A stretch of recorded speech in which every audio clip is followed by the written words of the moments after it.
الله والله والله والله. أعوذ بالله من الشيطان الرجيم.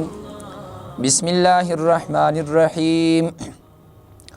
وإذا سألك عبادي عني فإني قريب أجيب دعوة الداعي إذا دعاني فليستجيبوا لي وليؤمنوا بي لعلهم يرشدون. عزت مند ناظرینو، آیت نمبر 185 د سورة البقره کې الله رب العزت فضیلت د رمضان المبارک بیان کړي او دا غي سره د رمضان المبارک د روزو د نیو حکم یې ماغه چاله رکړه ده څوک چې د میاشتې ته حاضر شي. د مریض او د مسافر حکم یې بیان کو چې هغوی به روزې څنګه نیسي. نو الله فرمایل چې دوی د شمارو کې د نور ورځونه او بیا د قضا ونیسي کمې روزې چې دوی خوړلې دي. او الله فرمایل چې زه په تاسو د اسانتیا اراده کومه، د تنګستیا او د ګرانتیا اراده نه کومه. او رب کریم فرمایل دې دپاره چې تاسو پوره کوئ شمیر لره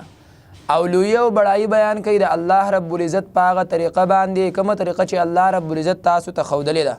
او دې دپاره چې تاسو شکر وباسئ. دا کوم آیت کریمه 186 چې موږ تلاوت کړی دی دې کې څلورمه خبره ده د روژې متعلق او هغه روژه کې قبولیت د دعا دی. دا مسله الله رب العزت کړې ده او شیوخو د قرآن مفسرینو دې ټولو ذکر کړي دي چې د آیت کې الله دا مسله بیان کړې ده چې روژه سبب د قربت الهی دی او دغه رنګې د دعا متعلق حکم یې دلته ذکر راوړی دی چې الله رب العزت د روژه ماتي په ټیم کې دعاګانې قبلوي. الله فرمایي وَإِذَا سَأَلَكَ عِبَادِي او کله چې تپوسو کستانا زما بندگان انی په بارا د لرېوالي او نږدېوالي زما کې فإني قریب نو ورته ووایه چې یقینا زه نږدې یم. وایي چې صحابه کرام راغلل نبي صلی الله علیه وسلم ته یې وویې وی د الله نبي که زموږ الله زموږ رب نږدې وي فنناجي نو چې موږ د هغه الله سره جرګې وکړو، پټې پټې خبرې ورسره وکړو. او که چېرته زموږ هغه رب الله رب العزت زموږ نه لرې وي نو فننادي چې موږ هغه ته چغې ووهو، هغه ته آوازونه ولګو په زوره زوره. الله آیت کریمه را نازل کو چې ای زما حبیب پیغمبره ای محمد رسول الله صلی الله علیه وسلم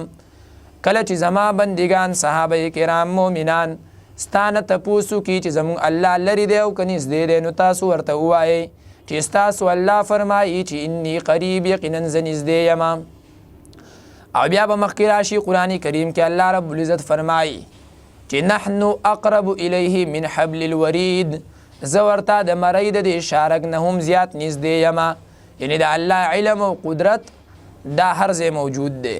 او الله د هر چا خبره اوري نو هغه ته رو اواز کول پکار دی او دعاګانې دا په پټه پټه باندې غوښتل پکار دي. دارنګې بعضې عالمان وایي چې دې کې ذکر هم داخل دی چې ذکر هم په پټه کول پکار دي، ځکه چې مذهب د اهل سنت والجماعت د احنافو دا دی چې الاصل فی الدعاء الاخفاء، چې اصل په دعا کې پټوالی دی، په اذکارو کې اصل چې دی هغه پټوالی دی، اخفاء ده. نو لحاظه رو الله یادول پکار دي، چغې وهل نه دي پکار. او بیا تر دې پورې عالمانو لیکلي دي چې کله جومات کې یو سړی ناست دی نو دی به رو پټ پټ الله یادوي، ځکه چې که دی په زوره باندې الله یادوي او په زوره دعاګانې غواړي او په زوره ذکرونه کوي، په زوره تلاوتونه کوي، نو د خوا ته به یو سړی ملا سیوده وي یا به یو سړی په بل عبادت کې مشغول وي نو هغه به ډسټرب کېږي. نو لحاظه پکار دا ده چې الله رب العزت رو یاد کړی شي، هغه ته رو آواز وکړلی شي. او الله د حضرت زکریا علیه السلام باره کې وایي اذ نادا ربه نداء خفیا، زما زکریا زما بنده یاد کا د هغه تذکره وکړه کله چې هغه خپل رب ته آواز وکړو نو آواز یې وکړو پټه. صورت مریم کې راځي. نو معلومیږي دا چې انبیاء کرامو هم الله رب العزت ته رو آوازونه کړي دي. نو موږ او تاسو له هم پکار دي چې خپل الله ته پټ پټ رو آوازونه وکړو، د خپل الله سره پټې پټې جرګې وکړو، د خپل الله نه رو خپل سوالونه وغواړو عاجزۍ سره. اجیب دعوت الداعی، قبلوم سوال د سوال کوونکی، دعا د دعا کوونکی.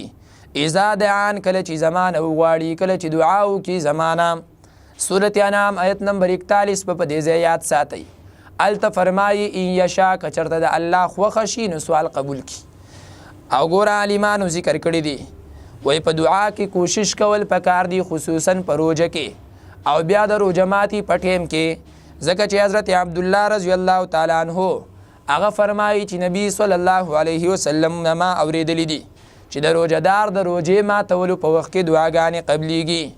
او عبدالله رضی الله تعالی عنہ چې بکله روزه ماتوله نو دغه ټیم کې به خپل اهل و عیال خپل بچی خپل بیبي دا به ټول راغونډ کړل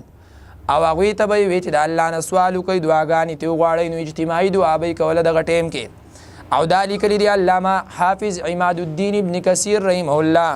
دا هغه تفسیر دی تفسیر ابن کثیر باندې مشهور دی جلد 1 صفحه نمبر 219 باندې الله فرمایي فلیستجیبوا لی پس قبولتیا دی وکړي زما د حکمونو ولیؤمنوا بی او ایمان دی راوړي په ما باندې لعلهم يرشدون د دې دپاره چې دوی هدایت بیا مومي الله وی زما احکام دی اومني په ما دی ایمان راوړي روجي دی ونیسي زما په ذات دی یقین ساتي الله وی دې دپاره چې دا خلک هدایت بیا مومي هدایت ته ورسي ورپسې آیت کریمه کې آیت نمبر 187 د سورة البقرې دویمه سپارې هغې کې الله حکم د شپې د روجې ذکر کوي او دارنګې د روجې هغه مدت ذکر کوي چې د څه ټیم نه د څه ټیم پورې به روجه نیسئ او دا مسله بیانوي چې هغه مسله د اعتکاف ده الله فرمایي احل لکم لیلة الصیام الرفث الی نسائکم احل لکم روا کړی شوي دي ستاسو دپاره حلال کړی شوي دي ستاسو دپاره آزاد کړی شوي دي ستاسو دپاره لیلة الصیام په شپې د روجه کې الرفث یو ځای کېدل الی نسائکم د زنانو ستاسو سره ای جماع او کورواله په شپې د روجه کې د خپلې بیبي سره دا روا دی منه نه دی او اول د اسلام کې وایي دا منه و بیا الله رب العزت اسانی راوسته مؤمنانو ته یې وویل چې اوس د خپلو بیبیانو سره په شپې د روجې کې تاسو میلاوېدی شئ دا اجازت دی شپې نه مراد به څه وي د ماښام د روجې ماتولو نه پس چې بانګونه ووایي او ټیم پوره شي د روجه ماتي دغه ټیم نه راواخله تر د سبا صادق خطو پورې دې منځ کې د خپلې بیبي سره میلاوېدل دا جایز دي په روجه کې او هر چې د روجې نه علاوه ده نو په هغې کې هر ټیم میلاوېدل جایز دي الله فرمایي هن لباس لکم دوی جامې دي ستاسو دپاره دوی سبب د پردې دی ستاسو وانتم لباس لهن او تاسو یې خاوندانو لباس جامې یې لهن دپاره د دې بیبیانو تاسو د خپلو بیبیانو دپاره پرده او جامې یو حکمت علمای مفسرینو دلته دا لیکلی او موږ د خپلو استادانو نه اورېدلی چې هغوی به وی چې کله انسان واده وکړي نو د شرمګاه محفوظ شي او هغه حدیث به په دلیل کې پیش کوو چې رسول الله صلی الله علیه وسلم فرمایي چې نکاح چې دی دا غض للبصر دا نظر ښکته کوونکی دی د نظر حفاظت په نکاح سره راځي و احسن للفرج او دا محفوظ کوونکی دی د شرمګاه دی سره محفوظیږي حفاظت د هغې راځي بیا هر ځای شرمګاه نه کولاویږي او الله رب العزت فرمایي علم الله انکم کنتم تختانون انفسکم پوهه دی الله رب العزت چې یقینا تاسو به شئ چې خیانت کې به واچوئ خپل ځانونه فتاب علیکم نو مهرباني وکړه په تاسو باندې وعفا عنکم او معافي وکړه تاسو ته شپه کې د الله کورواله د بیبي سره روا کو دا د الله لویه مهرباني وه فالآن باشروهن پس وس نزدېکت کوئ د دوی سره الله رب العزت وی وس حکم راغی تاسو د روجې په میاشت کې د روجې په شپه کې د بیبیانو خپلو سره وس کورواله او جما کولی شئ هغوی ته نزدېکت کولی شئ دا اجازت شو وابتغوا او لټوئ ما کتب الله لکم هغه شی چې مقرر کړی دی الله ستاسو دپاره یعنې د دې جما مقصد به حصول د اولاد وي صرف مزه ویستل به نه وي وکلو واشربو او خورئ او څکئ حتی تر دې پورې یتبینه چې ښکاره شي لکم الخیط الابیض تاسو ته مزې سپین من الخیط الاسود د مزې تور نه یعنی چې کله تاسو ته سبا صادق ښکاره شي سبا راوخیږي هغه ټیم پورې تاسو خوراک او څښاک کولی شئ دا حکم د شپې د روجې د پیشمني د بندولو دی من الفجر د سحر نه بیا د دې مطلب دا د معارف القرآن کې مفتی شفیع رحمه الله جلد 1 صفحه نمبر 454 کې لیکي هغه وایي د دې مطلب دا دی چې ښه واضحه شي تاسو ته سحر او د وهمي مزاجو خلکو په شانتې بې ټیمه پیشمنۍ نه بندوئ لکه بعضې خلک یې هغه پیشمنۍ ډېر د وخته بند کړي دې ته هغوی نیکي وایي. نو دا خو نیکي نه ده. دغه شانتې بعضې خلک داسې وي چې اکثر پېشمني ټایم پوره شوی سبا صادق ختلی او دی هغې کې هم خوراک کوي. نو الله وایي داسې مه کوئ بلکې په سوچه ټایم باندې پېشمنۍ بندوئ. ثم اتموا الصیام الی اللیل، بیا پوره کوئ روجې خپلې الی اللیل تر شپې پورې. یعنی د دغه ټایم د بندولو د روجې نه چې پېشمنۍ ورته وایي سبا صادق، دې نه راواخله تر ماښام د شپې شروع کېدو پورې، کله چې د انور پریوځي دغه ټایم پورې خپلې روجې نیسئ. ولا تباشروهن، او مه میلاویږئ د دې بیبیانو خپلو سره، وانتم او حال دا چې یی تاسو عاکفون اعتکاف کوونکي فی المساجد په جوماتونو کې. کله چې تاسو جوماتونو کې یی مساجدو کې یی اعتکاف کوونکي یی نو د بیبي سره بیا د شپې میلاوېدل هم ناروا دي. او احناف وایي چې د رمضان اخرینۍ عشره کې دا 10 ورځې یا 9 ورځې چې کله 10مه اختر شي دا سنت مؤکده سنت کفایي دی اعتکاف، خو په داسې جماعت کې چې په هغې کې 15 وخته جمع کیږي. او حافظ ابن کثیر رحمه الله لیکي تفسیر ابن کثیر کې فقها چې دي دوی د کتاب الصوم نه پس کتاب الاعتکاف راوړي